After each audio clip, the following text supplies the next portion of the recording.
Thank you everybody for joining in. We're almost set up. Gonna go live on YouTube at the same time. And there we are. Awesome. Thank you everybody for joining in. We're almost set up. Go live on YouTube. All right.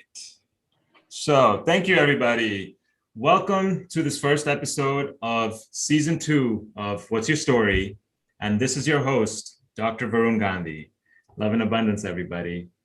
So as you can see, today's guest is Shweta Aggarwal. And the title of this episode is called Colorism Growing Up.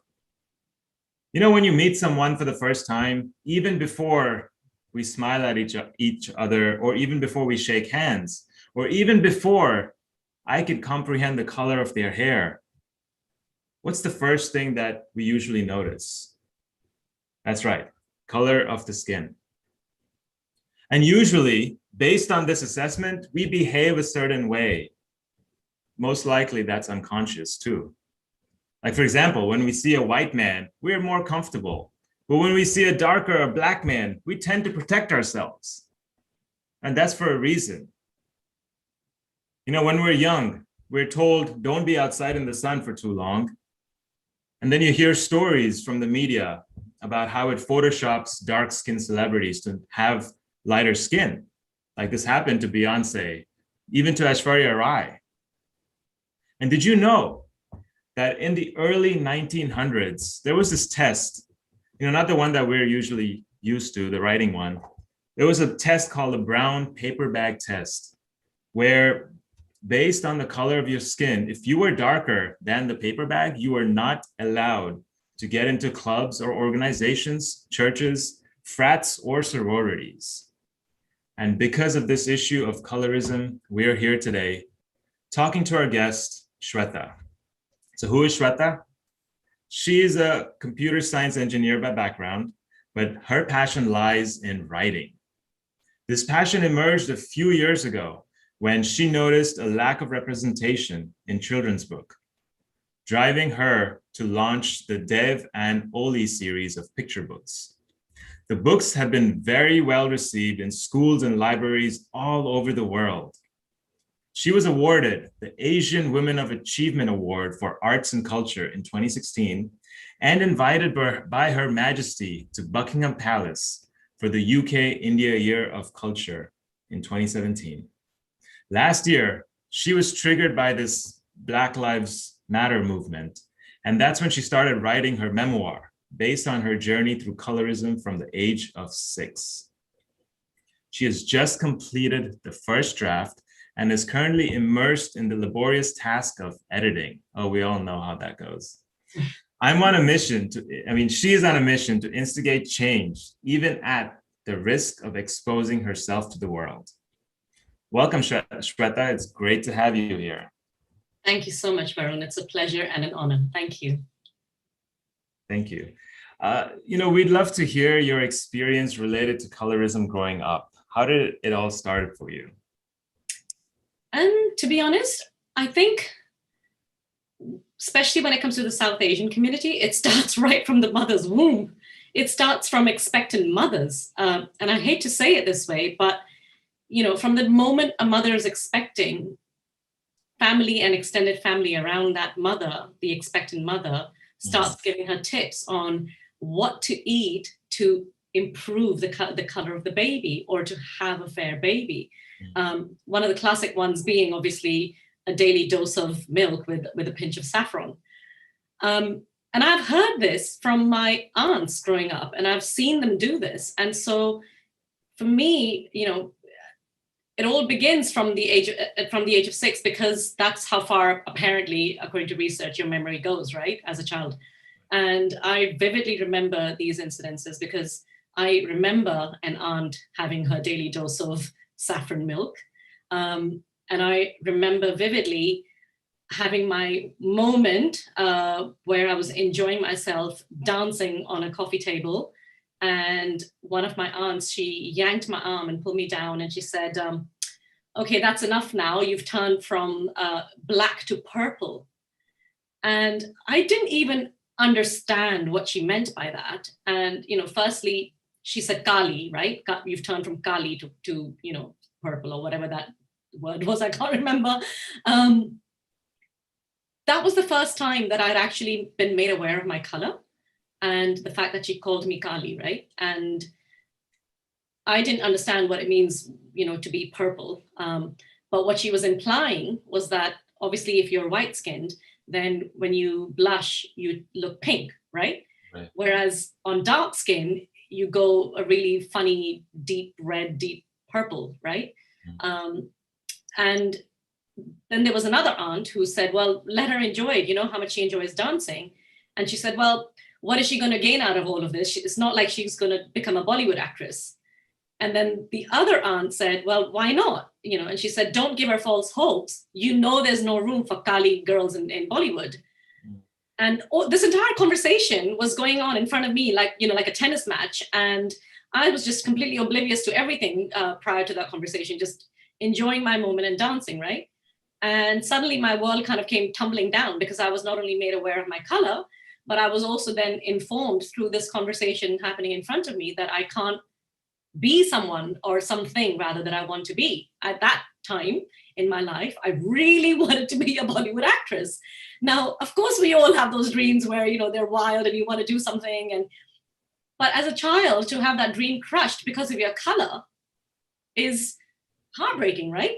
So, my aunt, the other aunt who was defending me said, well, maybe she can be the first one then.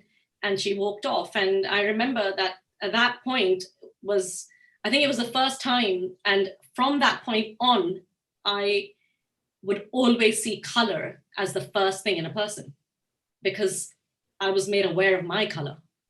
And so that's when I realized, well, the aunt who was defending me is actually really fair and how lovely of her to do that. But I've also just been told that it's not really a fair world that we live in at all. I don't have any room in Bollywood and I will not make it in Bollywood because I'm dark. Never mind that I may have the talent for it, but this is what I was told in that conversation. So that was just the very first kind of jarring experience. And then after that, it just spiraled out of control because I also happened to be dark, born to very fair parents. And my brother was very fair too. So I heard really hurtful comments throughout my childhood, into my teenage years. And then it just never stops really, does it? No, definitely never stops. Once it starts, man, these patterns don't stop. You kind of mentioned the behaviors in your family. Mm-hmm. Do you know kind of where that came from? Like what behaviors in your family or at the community in large stem from this kind of color discrimination? So I think there are two elements, right? Firstly, I mean, we think that color discrimination and color favoritism stems from white supremacy and, colonialism, right? Having said that, you see in India, you see gods and goddesses. You go to temples and you see them in white marble statues, whereas you'll see Goddess Kali in black marble, right?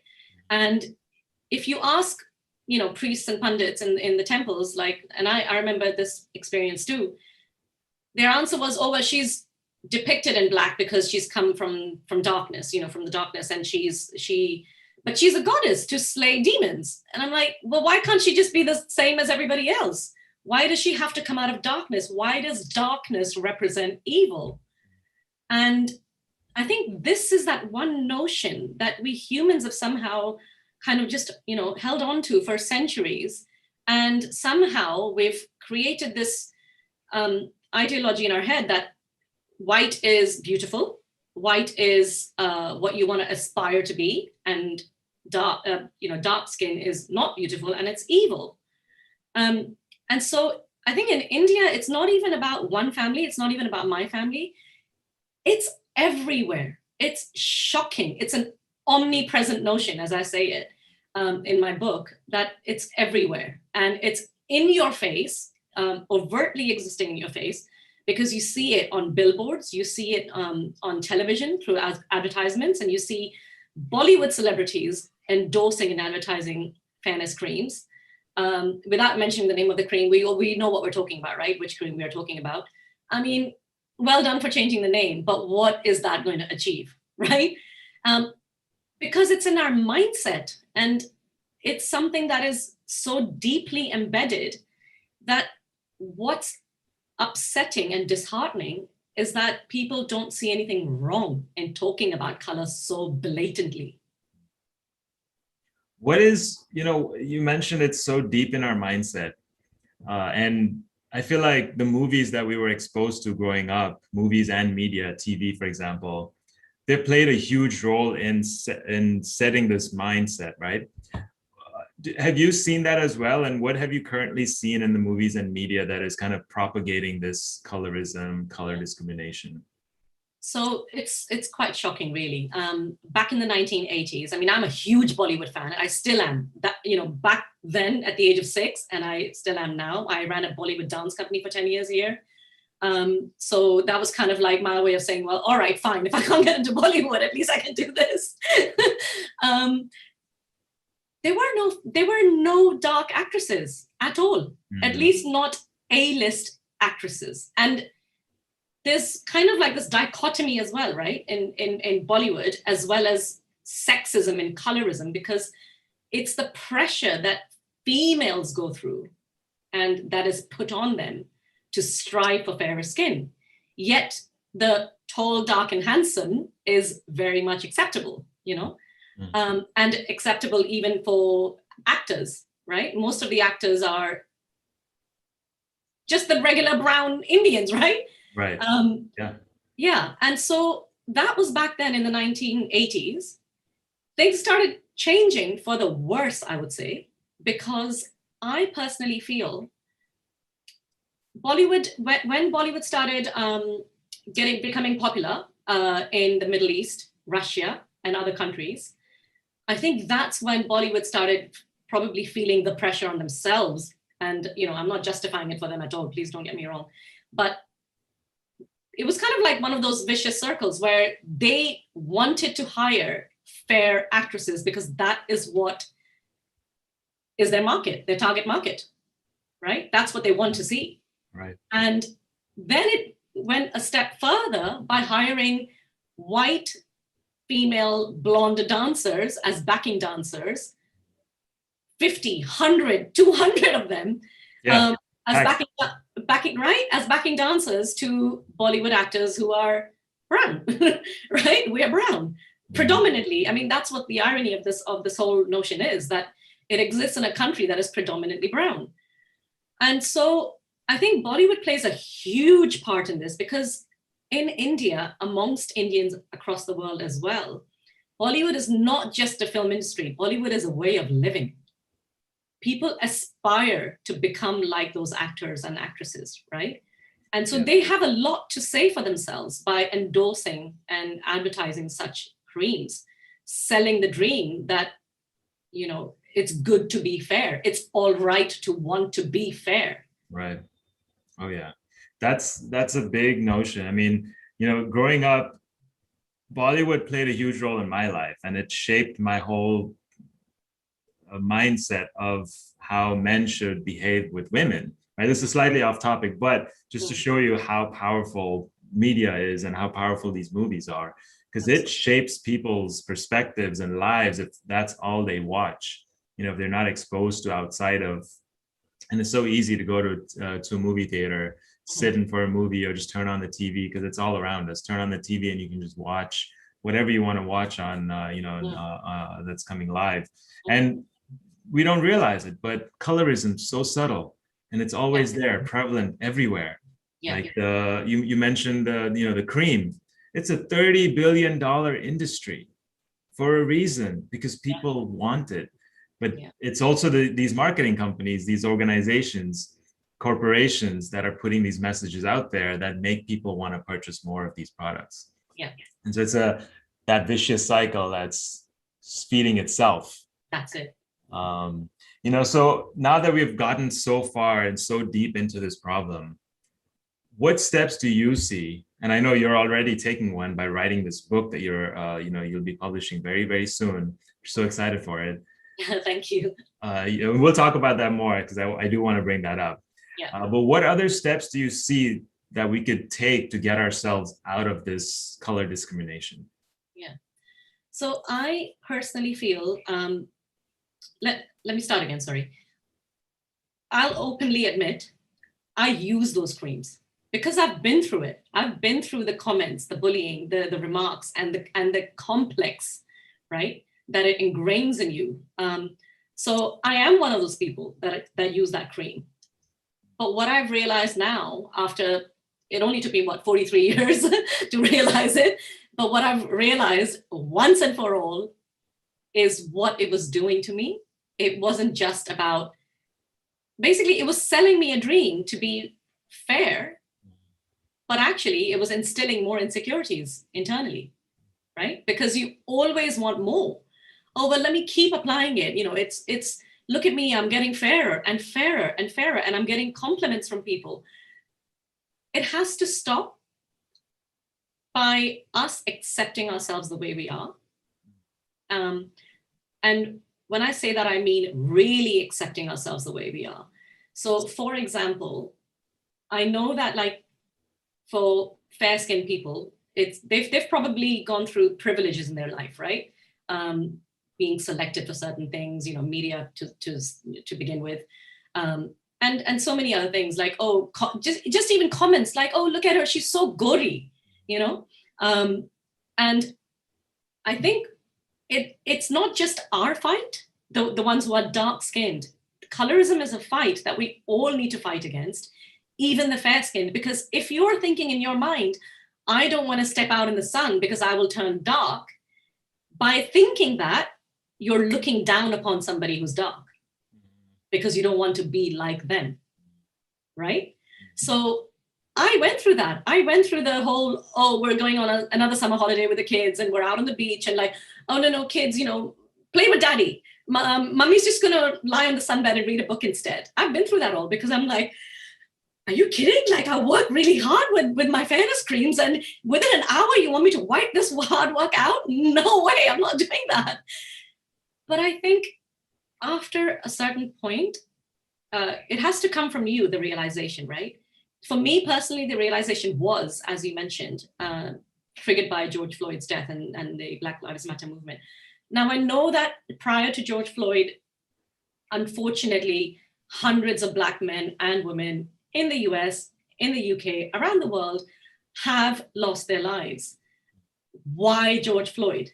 Well, you know what? Human nature is such that only when something is too close to home is when it hits you, right?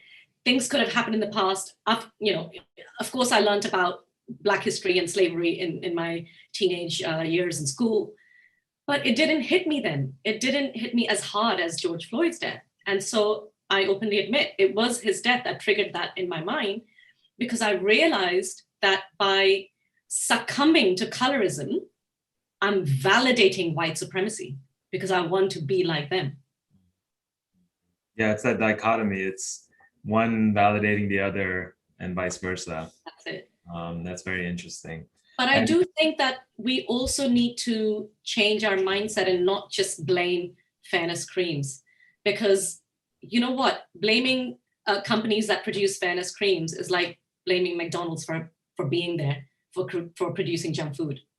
And wanting to shut down McDonald's and Burger King and what have you, because you don't have the discipline to not go there. Right. So you can shut it all down, but then if you want to seek it out, you will by buying fairness creams in other countries. Thailand sells them, Japan sells them. I grew up in Japan. I know, shockingly and ironically, even in a country like Japan, they have this saying that they believe in: white skin covers 7 flaws. Wow. And you know what? Their skin whitening products are not just, they don't just stop at fairness creams. They're in their body lotions. They're in everything. Everything. Wow.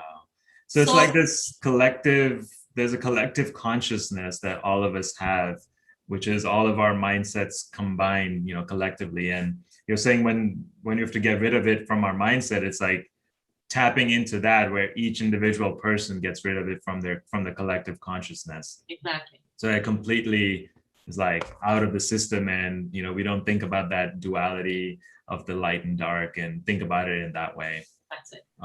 What is there something in particular, like a tool or something you could give our audience as to how they could look at their beliefs in that way, right? Because you were living this life of, hey, I don't want to be out in the sun, please, hang out with dad.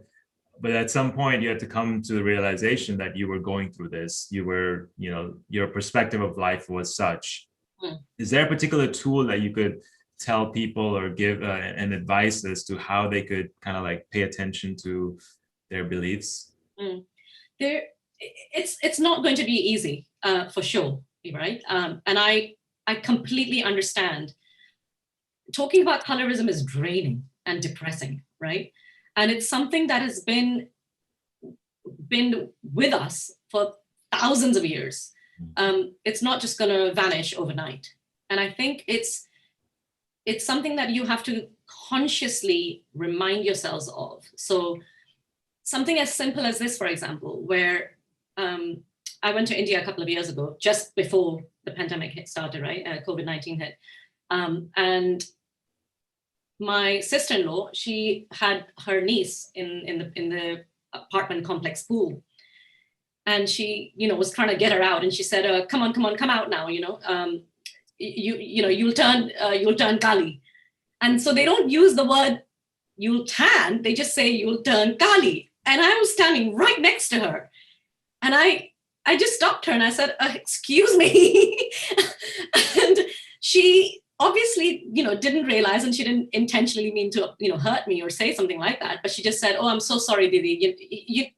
I didn't mean it. It's not like that. But it's just, we're in India. It's just how it is here. That is what needs to change. You need to think before you speak as a fair person and what your words can mean to somebody else. And you also need to think before you speak as a dark person. Think before you speak to yourself, rather. Yeah? Don't put yourself down. That's it. Yeah. We need to find that confidence somehow. And again, I'm going to, repeat this, and I can't iterate this enough. It's not easy. I know it's not easy. It's extremely difficult to come out of a complex. I posted about my book on a Facebook group to almost 70,000 members. And I had, literally messages flooding in, commending me for what I'm doing. But I also had a lot of messages saying, oh, well, you should just be confident with your color. If somebody thinks that, color is important, then they're not worth it. And you cannot trivialize what somebody else has been through. You cannot trivialize their complex, because nobody on this planet, I believe, lives without any complexes. We all have some complex or the other. So please don't trivialize complexes, because even somebody very confident, who may appear confident, who may have a smile, who may be wearing a smile all the time, can actually be hiding a complex. It could just be surface level. Exactly. Right. And so one of the tools that I know that you're working on is your book. I mentioned that earlier. Let's talk about it. I want to, bring that up and kind of get an understanding and give our audience an understanding of what the book is about. I know it's coming from experiences, but yeah, if you could talk a little bit about it, please. Yeah, thank you. Thank you for that. So my book is called The Black Rose, which actually has a huge significance in my life. And I don't want to give it away yet. But yeah, it's got like a double meaning, because there is something called a black rose in my life, but also it's symbolic. Because I personally feel that, you don't have to be a bright red, bright orange, bright pink rose to be beautiful. You can be a black rose and be beautiful, right? The book was triggered, as we just discussed, the memoir was triggered by just deep thinking and that kind of feeling of guilt that I felt, because I felt like I was validating white supremacy by succumbing to colorism. And, as I was writing my prologue, I remember thinking on that park bench when I was writing, oh, I've got that cream in my bathroom sitting on that shelf. So it's something that I felt personally very strong about, that I felt like it's my social responsibility. I've been through a hell of a journey from the age of 6 to, even 43 now. And I wanted to share my experiences with everybody, because I know, and it's heartbreaking to know that it will resonate with millions of people, right? It shouldn't be that it should resonate with millions of people, but I hope that it will. And I've written it from a point of view of how it makes you feel. So it's not just about, well, we need to stop colorism and this is not right and this is wrong. And it's about the journey through it all from a 6-year-old and how it makes you feel, and how all these things are being thrown at you, these comments and the ideologies that are being thrown at you, and how it brainwashes you into gradually thinking, well, yeah, okay, well, you know what, it's fine. There's nothing wrong about wanting fair skin. It's not a big deal. It's like putting makeup on. So yeah, okay, I'll do it. Because you feel that helplessness, you feel that desperateness. And through my book, I've basically tried to also explain to the potential readers, how it takes you on a kind of a seesaw journey, where one minute you want to fight it, the next minute you go, well, actually, you know what, everybody's doing it, so it's fine. What's wrong if everybody's doing it? Again, you want to fight it, and you get like extreme colorism that is thrown in your face, and you're literally like enraged by it. And eventually, it's the power of the masses that you give into, right? Yeah. Yeah. So with the book, you've come along a long way. You've written the first draft, now you're on the second draft. After all of that, so if someone is going through colorism right now, issues right now, they're facing these comments, they're getting a lot of backlash, like, do you have any advice that you could give them that would help them right now? It's such a difficult one, because even today I sometimes think about it and it makes me so angry, but it also makes it makes you upset with yourself, right? It's not just angry on the notion, but I feel angry at myself. Like, how did I give into this, and why did I give into this? And at the same time, the way I've described it in my book, it's like a drug. You can't, not reach for that cream. It literally feels like a drug. It's one of those items that ends up in your shopping basket as an essential toiletry item, right? So it's not that easy is the first thing that I want to say. And don't give yourself a hard time if you find it difficult to fight colorism. I think it's all about baby steps, little steps. For me, I think one of the most profound moments happened to also be that my daughter caught me with it. And she called me out on it. And when you have to face a 9-year-old and you've stooped in her eyes, that's when you really realize, like, okay, this is what have I been doing all this time. So what I would say is, don't give yourself a hard time if you're unable to fight it, because it's an omnipresent notion that surrounds us, right? And it engulfs us. So it's not easy. But at the same time, call people out who do even unintentionally say things that make you feel very aware of your color. Like, say, for example, in my case, my niece and my sister-in-law, right? Completely unintentional. They've never made me feel, any darker or anything, but it was said. And people need to be made aware of what they're saying and how it makes us feel. It's actually a really great point, because that's like mirroring, right? You're becoming a mirror for that person, for their words, and you're just showing them, you're just standing in front of them and showing them what their words are making you feel, or what they're saying, like you said, because a lot of us are unconscious about certain things. We're just saying it out of pattern, habitually, And when we get into that mode, we're not thinking about it. We're not, understanding what actual words are coming out of our mouth and how does it make maybe not a second person, but a third person or someone just around there, how it makes them feel. Mm-hmm. That mirroring, like you mentioned actually multiple times, where your daughter mirrored it for you when you were reaching Mm-hmm. for the cream, where you mirrored it for your sister-in-law. So that's a really great point of just becoming a mirror for somebody. Let them know you're not insulting them by letting them know that they're discriminating. You're in fact, like, that's the best way to let someone know that they're discriminating is Yes. say it politely, say it nicely. You don't have to lash back, which is exactly like what you did. Just said it nicely, like, hey, and they understood it, which is great. Your daughter, the same thing. She did it in such a beautiful, sweet way. So yeah, mirroring is a really great tool, and I really appreciate for you mentioning that. So where can people find you? If someone wants to reach out to you for advice, for help, for anything that they're going through, where can they find you? Yeah, so I'm on Instagram. The handle is theblackRose.book. And I'm also on Facebook. And the Facebook handle is the Black Rose Book. And please do reach out to me, because I have been receiving numerous messages, private messages, people sharing how they have been through a similar journey, people sharing about the pressure that's been put on them. And sometimes they're happy for me to share it on my page, which I would love to do if you give me the permission to, because the more we speak about it and speak out about it, the more of a difference we'll make and the quicker we'll achieve ending colorism.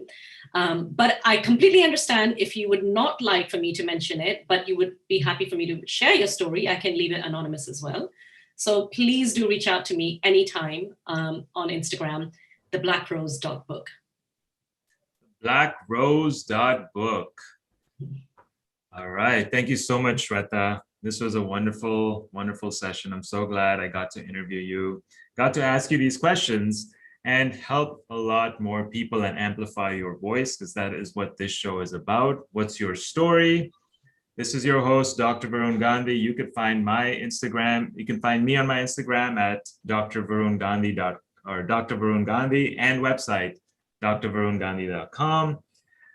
Again, I appreciate your time, Shweta. Thank you so much for being here.